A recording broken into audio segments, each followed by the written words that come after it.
कि राजा परीक्षित को 7 दिन में सर पे ढकने का श्राप सारे ऋषि आए।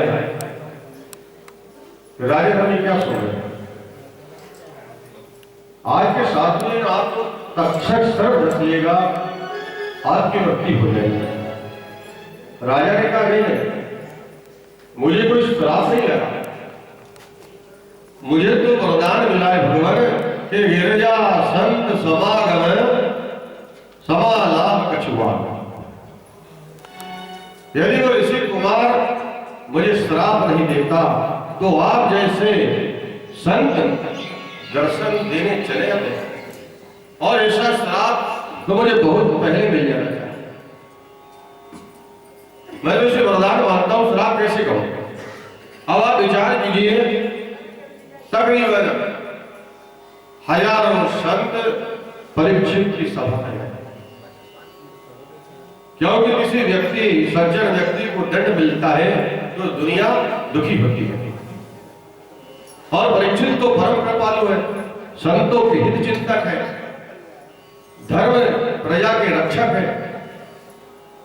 उनको इस प्रकार का श्राप मिलने से सारे समाज को दुख हुआ, सबको कष्ट हुआ, इसलिए सब दौड़े दौड़े आए, सारे ऋषि आए, मार्कंडेय ऋषि भी आए, और इसे महान तपस्वी संत बैठे हैं, लेकिन निर्णय ये नहीं कर पाया कोई भी कि 7 दिन में परीक्षित को मोक्ष कैसे मिले।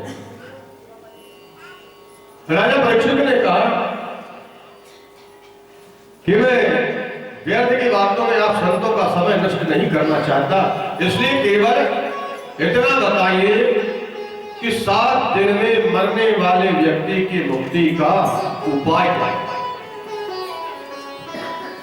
7 दिन में मरने वाले व्यक्ति की मुक्ति का उपाय क्या है?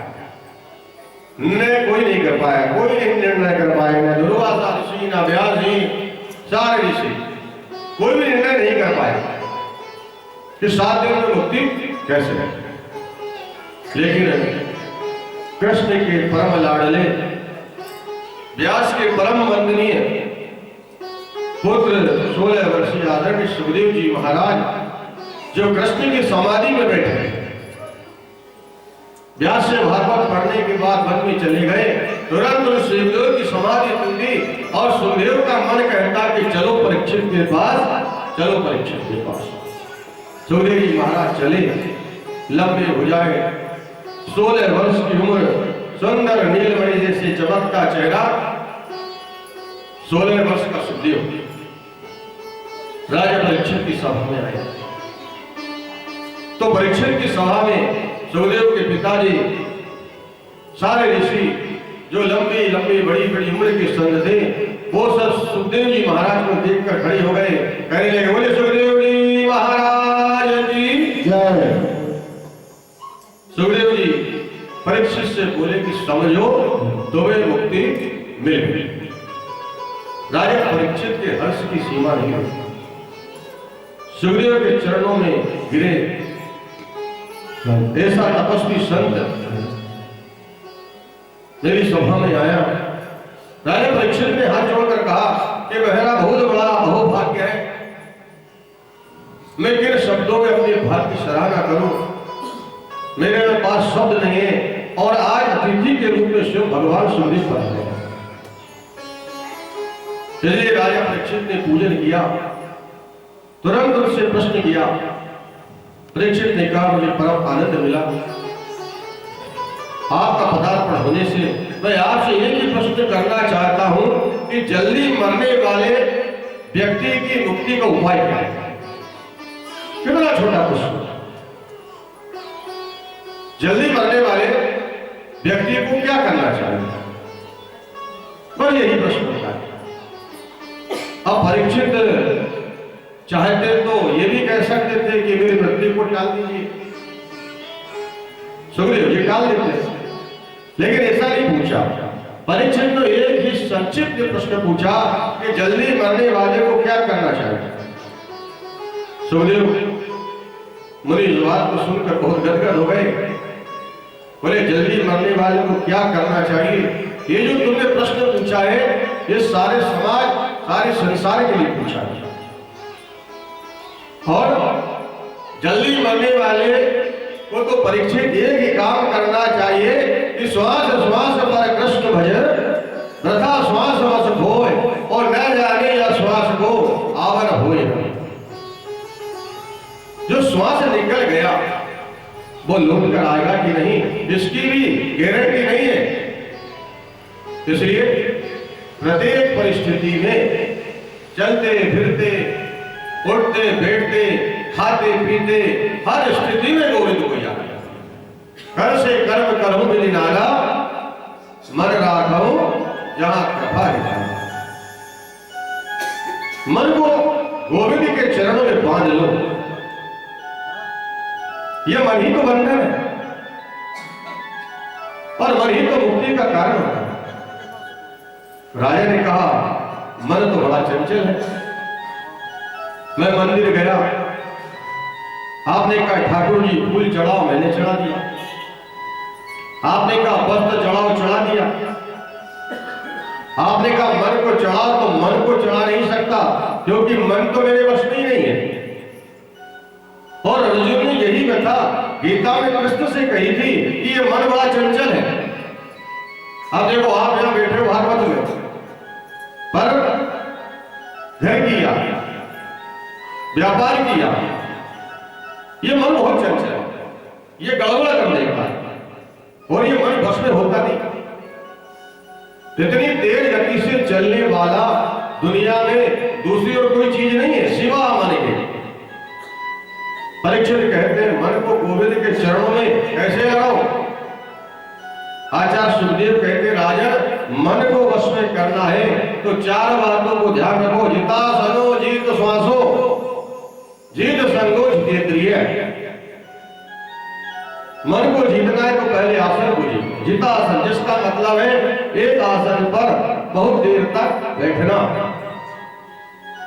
विद्वान प्रेमी शास्त्रों का सत्संग करें जिसके सब लक्षण हमारे जीवन में आ गया। महाभारत में कथा है एक मदनसा नाम की नारी थी और महाभारत में मदनसा की कथा बड़ी पवित्र नारी मदनसा थी। ऐसी वेदांत की ज्ञाता मदनसा के घर बालक का जन्म होता तो मालूम है बच्चे को पालने में सुलाती, अपने पुत्रों से उपदेश करती कि बेटा तुम शुद्ध हो, तुम मुक्त हो, तुम नित्य हो, ऐसा उपदेश करती। और परिणाम ये होता कि बालक जब 8-10 वर्ष का होता घर छोड़कर वन में चला जाता, वन में जाकर तपस्या में लीन हो जाता। लेकिन राजा ने कहा कि देवी मेरे सही पुत्रों को तुमने महात्मा बना दिया, इनमें सबसे छोटे पुत्रों को तो कम से कम राज करने दो, इसे तो राजभार संभालने दो और बड़ा बेटी आनंदित हो गया। मदन शाह ने कहा, सुनिए राजन, मैं आपके कहने से छोटे पुत्र अलग को ये उपदेश करूंगी, लेकिन एक ताबीज में इसे भी कुछ लिख कर दूंगा। मदन शाह ने भोजपत्र पर एक मंत्र लिखा, बच्चे को ताबीज में रखकर पहना दिया। पति पत्नी घर में जाने लगे। अलग कर ड्यूटी पूछा कि माँ, मेरे सभी भाई संत बन गए, आप भी बनने जा रहे हो, मुझे कौन देखेगा, मुझे कौन शिक्षा देगा, मैं अकेला हूं। माँ ने कहा, बेटा तुम्हारे गले में जो ताबीज है और उस ताबीज को खोलकर पढ़ लेना, तुम्हारा कल्याण हो जाएगा। ये बात सुनकर वन में चले गए। अलग भी जो है अपने प्रशासन को सुचारू रूप से चलाने लगा। एक दिन अलग को बहुत मानसिक व्यथा हुआ। उसने ताबीज खोलकर देखा, उसमें मां के द्वारा एक मंत्र लिखा था, सर्ग सर्वात्मना त्याज सर्वजयत्युक्तो न शक्यते, कि बेटा संग को हमेशा त्यागने का प्रयास करना चाहिए। बुरे आदमी का संग मिले ऐसा कोई प्रयास नहीं करना है। संग करना है तो विद्वानों का करना, संतों का करना। संत सभी भवसागर को पार उतारने एक नौका है, यह औषधि है। अलग के जीवन में मंत्र सवार दिया, जीत संगो, इंद्रियों को जीतना, इंद्रियों को वश में करने का प्रयास करना, और इंद्रियों को इससे संयमित नहीं किया, उसका जीवन आदर्श नहीं बन सकता। राजा परीक्षित से कहा, चिंतन को बढ़ाओ, चिंता को मिटाओ। चिंता संसार की होती है, चिंतन परमात्मा का होता है। और 4 बार ध्यान में रखकर व्यक्ति चिंतन बढ़ाएगा तो ज्यादा से ज्यादा चिंतन करेगा। उसके बाद श्री सुखदेव ने परमात्मा का चिंतन किया, स्मरण किया। बोले गोपाल कृष्ण भगवान की जय। राजा ने कहा कि भगवान सारी सृष्टि को परमात्मा कैसे बनाते हैं, और जो आप मुझे उपदेश सुना रहे हैं इसको भागवत धर्म कहा है। भागवत का उद्देश्य सबसे पहले नारायण ने ब्रह्मा को किया कैसे। आचार्य सुखदेव ने कहा, राजा सारी सृष्टि में पहले कुछ भी नहीं था, स्थावर जंगम अंडा उद्भिद जड़ाई कुछ भी नहीं था, केवल परब्रह्म था।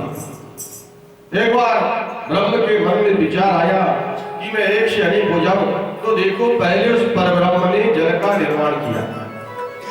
संस्कृत में जल का अर्थ है नार, नार माने जल और जल माने नाव। तो नार ने ऐसे मकान बनाया, रहने की जगह बनाई शेष नाग के द्वारा। तो जल माने जल में जो यज्ञ करता है उसका नाम नारायण है। अब नारायण ने सोचा कि मैं तो अकेला हूं, एक से बहुत हो जाता तो अच्छा होता। तो नारायण के नाभि से एक सुंदर कमल का फूल निकला, और कमल के फूल के ऊपर 4 मुख वाले ब्रह्मा जी का प्राकट्य हुआ। ब्रह्मा जी के 4 मुख होते, उन्हें घुमाकर देखने की कोई आवश्यकता नहीं है। 10 दिशाओं की चीज एक साथ दिखाई देती, परंतु ये नहीं दिखाया कि मैं कौन हूं। ब्रह्मा जी कमल नाम में तंतु में प्रवेश कर गए। अब नीचे जाए ऊपर आए, फिर नीचे जा फिर ऊपर आए, नीचे ऊपर करते रहे पर पता नहीं चला कि मैं कहां से आया। तो ब्रह्मा जी को 2 वर्ण सुनाई दिए, एक पैर और दूसरा पैर। तपस्या करो, तपस्या करोगे तो पता चलेगा कहां से है। ब्रह्मा जी ने तप किया तो उन्हें श्रीमन नारायण का दर्शन हुआ। नारायण भगवान ने ब्रह्मा जी का हाथ पकड़ लिया और कहा कि आज से मैंने तुमको विधाता बनाया, जाओ सृष्टि का विस्तार करो, शयन करो, मेरा आदेश है, मेरा आशीर्वाद है। ब्रह्मा ने कहा, भगवान थोड़ा सा ईश्वर पाने के बाद जीव को अभिमान हो जाता है। इस सारी दुनिया का मालिक आप मुझे बनाते, मुझे अभिमान हो गया। तो अब ऊड़ जो होता है ना, जब तक वो पहाड़ के नीचे नहीं आता अपने आप को सबसे ऊंचा समझता है, और पहाड़ के नीचे आ जाने के बाद वो कहता है कि मैं तो बहुत छोटा हूं। तो यदि परमात्मा के विषय में इसको ज्ञान हो तो वो समझे कि मैं कुछ भी नहीं है। इसलिए आपकी सत्ता क्या है मुझे बताइए। प्रभु ने 4 मंत्रों में ब्रह्मा जी को सारी भागवत का उपदेश कर दिया। बोले गोपाल कृष्ण भगवान की जय। परमात्मा से नारायण कहते हैं, ब्रह्मा से सारी सृष्टि में केवल मैं था, सृष्टि बनने के बाद भी मैं रहता हूँ और सृष्टि बिगड़ने के बाद भी मैं ही होता हूँ। इस प्रकार दुनिया में सबसे पहले नारायण थे, बनने के बाद भी और बिगड़ने के बाद भी वही रहते हैं। पृथ्वी, जल, तेज, वायु, आकाश, इन 5 तत्वों से दुनिया बनती है। चींटी 5 तत्वों से बनती है, कुत्ता भी 5 तत्वों से बनता है, मनुष्य भी 5 तत्वों से बनता है। भगवान ने कहा विधाता, ये जो मैंने तुम्हें उपदेश दिया इसका नाम है भागवत। भागवत के 4 अर्थ होते हैं। भगवान का, जो भगवान का हो जाए उसे भागवत कहते हैं। भगवान के निवास का नाम भागवत, भागवत के उपदेश का नाम भागवत, और भगवान भागवत के प्रिय जनों का नाम भागवत। इसलिए भगवान से जो संबंध जोड़ ले वह भागवत हो जाता है। बोले वृंदावन बिहारी लाल की जय।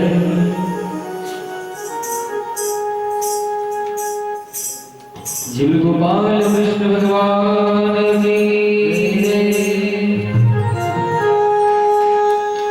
जिसको जीवन में आदत है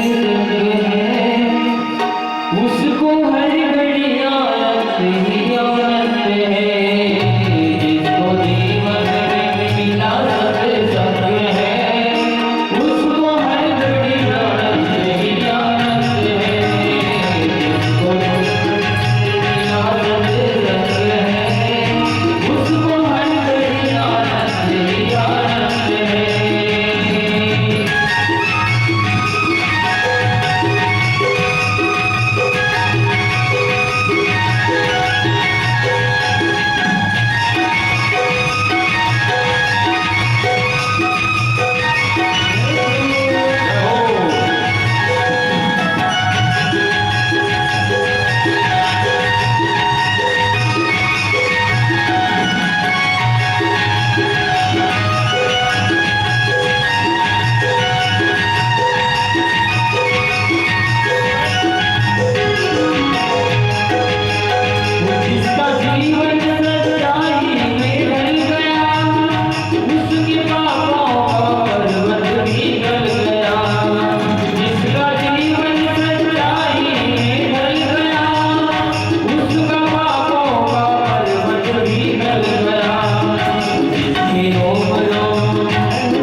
सुखदेव कहते हैं,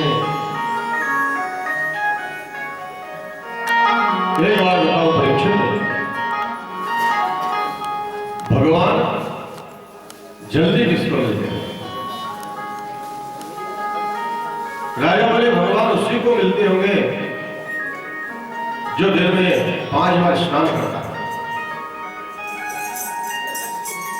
और यदि 5 बार नहाने से भगवान मिलते हैं तो जिन गोल भीलों को भगवान राम जी ने गले से लगाया, ये गोल भील को 4 महीने जाड़े में नहाते ही नहीं थे। और रघुवर ने स्पष्ट कहा, अस हमार प्रभु बड़ सेवकाई, लेकिन माधन फसल चुराई। भगवान ये नहीं देखते कि आप कितनी बार स्नान करते हैं, तो बोले भगवान उम्र देखते होंगे। बोले ध्रुव जी की उम्र क्या थी? 5 वर्ष के बालक ध्रुव को भगवान मिल गए। भगवान उम्र नहीं देखते कि आपकी उम्र कितनी लंबी है, तो भगवान मिलते होंगे पढ़े लिखा विद्वान, उसको मिलते होंगे। बोले अब विद्या घड़ी दृश्य क्या गणराज पढ़ा लिखा था? गणराज ने गोविंद को पुकारा तो सज्जनों वो कहते ही भगवान चल दिए, बिंदु तो वे कह ही नहीं पाए और उसके प्राणों की रक्षा कर दी। भगवान ये नहीं देखते कि आपके पास डिग्रियां कितनी, परीक्षित ने कहा तो ये तो देखते होंगे कि आपकी जाति ऊंची या नीची। ऊंची जाति देखते होंगे, कहा जाते हुए जुनस्ट यादव पते। बोले विदुर जी राशि पुत्र हो। परीक्षित बोले कैसे भगवान? मुझे विस्तार से बताइए। आदरणीय सुखदेव जी ने परीक्षित से कहा, यदा तु राजा सुल्तान साधु पुष्कर धर्म विनष्ट दृष्टि। राजा पांडव के साथ जब कौरव अन्याय कर रहे थे, लाक्षागृह को जाने का षड्यंत्र किया जा रहा था, तो कौरवों के पिता धृतराष्ट्र के सामने विदुर जी आकर बैठे। विदुर जी महामंत्री बोले, विदुर जी राजा से बोले कि राजा मैं मंत्री होने के नाते, एक भाई होने के नाते, एक नागरिक होने के नाते आपसे निवेदन करने आया हूं कि राजा अन्याय की बेल पर कभी अमृत का फल नहीं कर सकता। अन्याय की बेल कभी हरी भरी नहीं हो सकती। पांडव के साथ तुम्हारा पुत्र जो अन्याय कर रहा है उसे रोको। पांडव कमजोर नहीं है, केवल तुम्हारा आदर करते, इसलिए कुछ नहीं बोलते। और शास्त्र कहते हैं कि एक नगर को नष्ट करने से यदि पूरा देश सुरक्षित रहता है तो देश नगर को नष्ट कर देना चाहिए, और एक गांव को नष्ट कर देने से यदि पूरा प्रांत सुरक्षित होता है तो गांव को नष्ट कर देना चाहिए, और एक घर को नष्ट कर देने से यदि पूरा महानगर सुरक्षित रहता है तो उस घर को नष्ट कर देना चाहिए, और खानदान में एक व्यक्ति को त्यागने से यदि पूरा खानदान बचता है तो उस व्यक्ति को छोड़ देना चाहिए। और आपके घर ये दुर्योधन, ये व्यक्ति आपके परिवार को विनाश की कगार पर ले जाए। आपके साले शकुन ने आपकी बुद्धि को विकृत बना दिया, बाहर की आंखें है नहीं और जन्म से आपकी आंखें अंधी है, अंदर की आंखों को भी शकुन ने बिगाड़ दिया। दुर्योधन की बात मत मानो, पांडव को लाक्षागृह से बचाओ, उनके साथ हो रहे अन्याय को रोको। और ये सब बातें विदुर जी धृतराष्ट्र को कह रहे थे।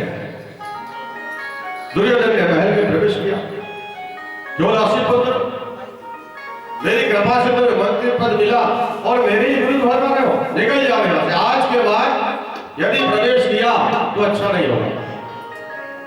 महात्मा विदुर ने कहा कि बेटा तुम्हें कष्ट देने का मेरा कोई मंतव्य नहीं था, तुम्हें बुरा लगा। विदुर जी ने अपने मंत्री पद को त्याग दिया। परमात्मा के चरण में जिसकी अनन्य श्रद्धा है, अपनी पत्नी को लेकर विदुर जी वन में गए। केले के वन में सुंदर पर्णकुटी बनाई और पत्नी के साथ पर्णकुटी में वास करते हैं और ओम नमो भगवती वासुदेवाय इस मंत्र का जाप करते हैं। लेकिन आज विदुर जी मुस्कुराए, अपनी पत्नी के पास गए। 12 वर्षों से जिन्होंने अन्न नहीं खाया, फलहार लेकर रहते हैं, अपनी के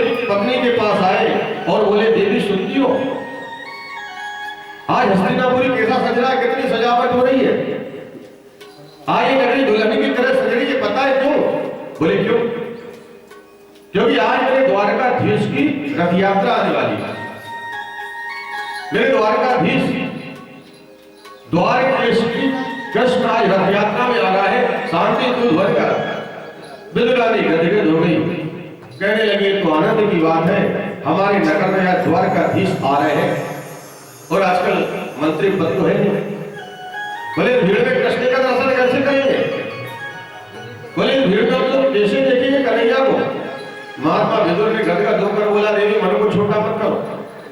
अरे कृष्ण को हम नहीं देख पाए तो किया हुआ वही हमको देख लेंगे, और उनकी एक नजर हमारी ऊपर पड़ गई तो हम समझेंगे हमारा जीवन धन्य है।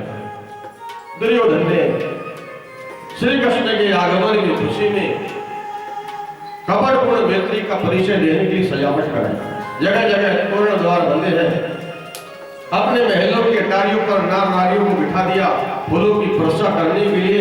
भीड़ में सबसे पीछे विद्युत बिलगानी खड़े, दीवार से सिल लगाया। प्रभु ने बरसने वाले फूलों को नहीं देखा, हजारों लोग आरती कर रहे उनको नहीं देखा।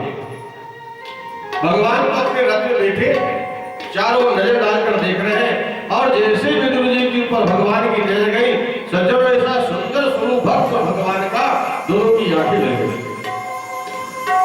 विदुर का मनरूप भी मयूर नाचने लगा, हृदय रूप समुद्र में आनंद की हिलोरें उठने लगी। अपनी पत्नी से कहा, देखो गोविंद मुझे देख रहे हैं। गोविंद की नजर मेरे ऊपर पड़ गई। अच्छा सुनो, तुम घर जाओ, जाकर गोबर का चौका लगाओ, कड़ली के खंभे सजाओ, सुंदर चटाई बिछाना, मैं जरा देख कर आता हूं